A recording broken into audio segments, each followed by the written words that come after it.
भी किसी का बुरा नहीं चाहा। बस 2 गिलास लस्सी देकर लोगों के चेहरे पर मुस्कान देखनी थी। क्या ये पाप है? क्या लालच के आगे सच्चाई हार जाएगी?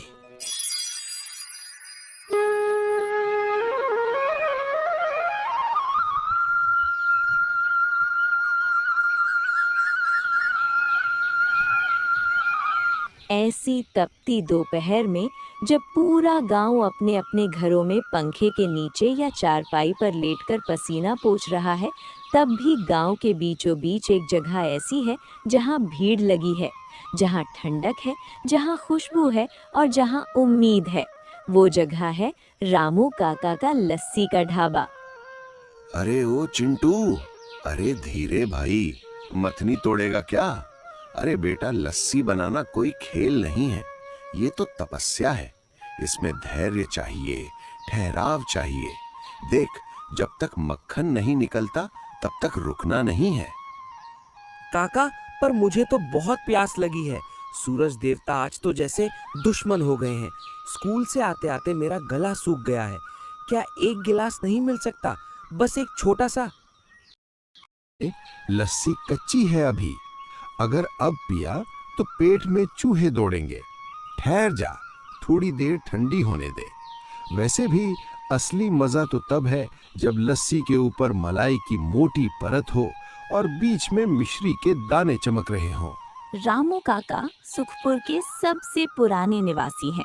पिछले 40 साल से वो इसी ढाबे पर लस्सी बेच रहे हैं। उनकी लस्सी कोई साधारण लस्सी नहीं थी। लोग कहते थे कि रामू काका की लस्सी में जादू है। गर्मी में पीने से शरीर ठंडा हो जाता है और उदासी में पीने से चेहरे पर मुस्कान आ जाती है। उनकी लस्सी की खासियत थी उनकी भैंस गौरी। गौरी आज बहुत खुश लग रही है। देखो कैसे पूंछ हिला रही है। अरे मेरी रानी, तू ही तो मेरी असली पूंजी है। अगर तू दूध नहीं देगी तो मेरी लस्सी का क्या मजा। गौरी को पता है कि आज गर्मी बहुत है, इसलिए उसने आज दूध में थोड़ी ज्यादा मिठास मिलाई है। गौरी कोई साधारण गाय नहीं थी। वो रामू काका की परिवार जैसी थी। उनकी कदमों की आवाज से ही पहचान जाती थी। सुखपुर में पिछले 10 साल से इतनी गर्मी नहीं पड़ी थी। काका, क्या सच है कि अगर बारिश नहीं हुई तो गौरी को चारा नहीं मिलेगा? चिंटू बेटा, कुदरत का भरोसा कभी नहीं टूटता। वक्त आता है और वक्त चला जाता है। हमें बस हिम्मत नहीं हारनी है। जब तक मेरे पास गौरी है और मेरे हाथों में ताकत है, सुखपुर के लोगों को प्यासा नहीं रहने दूंगा। रामू काका की बातों में एक अलग ही जादू था। वो कभी शिकायत नहीं करते थे, लेकिन गांव के कुछ लोग ऐसे भी थे जो मौके का फायदा उठाना चाहते थे। और यही एंट्री होती है हमारी कहानी के विलेन की। अरे ओ रामू, ओ बूढ़े, इधर आ जरा।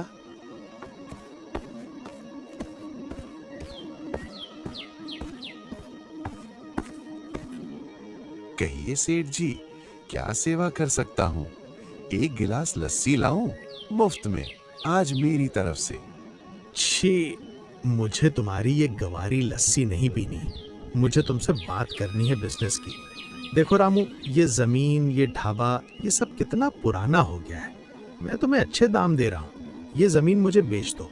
मैं यहाँ एक बड़ा कोल्ड ड्रिंक्स प्लांट लगाऊंगा। Cold drinks? सेठ जी, ये गांव है, यहाँ लोग लस्सी और छाछ पीते हैं। कोल्ड ड्रिंक से पेट खराब होता है और ये केमिकल वाला पानी हमारी जमीन को भी खराब कर देगा। तुम क्या जानो बिजनेस। लोग बदल रहे हैं रामू। बच्चे अब कोका कोला पीना चाहते हैं, लस्सी नहीं। तुम इस जमाने के नहीं रहे। मैं तुम्हें 5 लाख रुपए दे रहा हूँ, ले लो और शहर चले जाओ अपनी पोती के पास।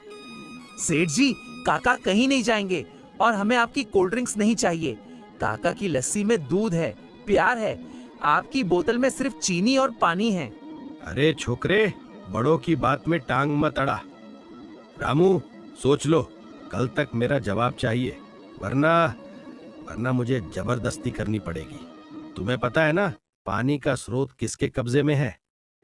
भोलू सेठ की बात सुनकर रामू काका के पैरों तले जमीन खिसक गई।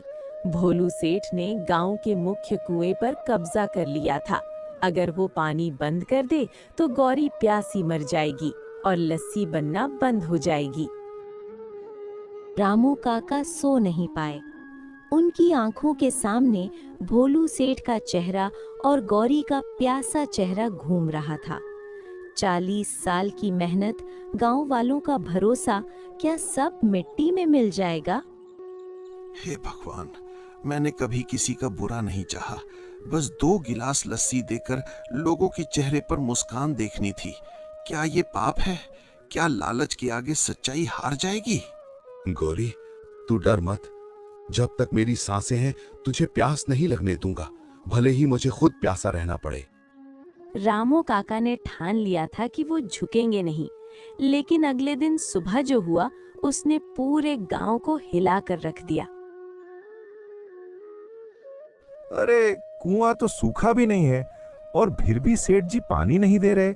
ऐसा क्या हो गया सेठ जी को? ये कैसे हो सकता है? कल तक तो पानी आराम से मिल जाता था, कोई रोक टोक नहीं था। आज अचानक से ऐसा क्यों? और उनका नौकर भी कुआं के पास खड़ा है। सेठ जी ने ऑर्डर दिया है, जब तक रामू काका अपनी जमीन नहीं बेचते तब तक इस कुएं से किसी को पानी नहीं मिलेगा।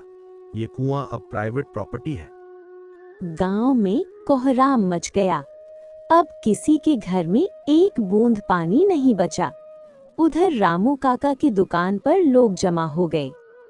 काका, मेरी माँ कह रही हैं कि घर में पीने को एक बूंद पानी नहीं है। सब कह रहे हैं कि आप जमीन बेच दो काका, सबकी जान बच जाएगी। रामू काका, चिंटू बेटा, अगर मैंने आज झुककर सौदा किया तो कल भोलू सेठ पानी के दाम वसूलेगा, परसों हवा के दाम वसूलेगा। हमें डरना नहीं है, सच्चाई की जीत होती है, बस वक्त लगता है।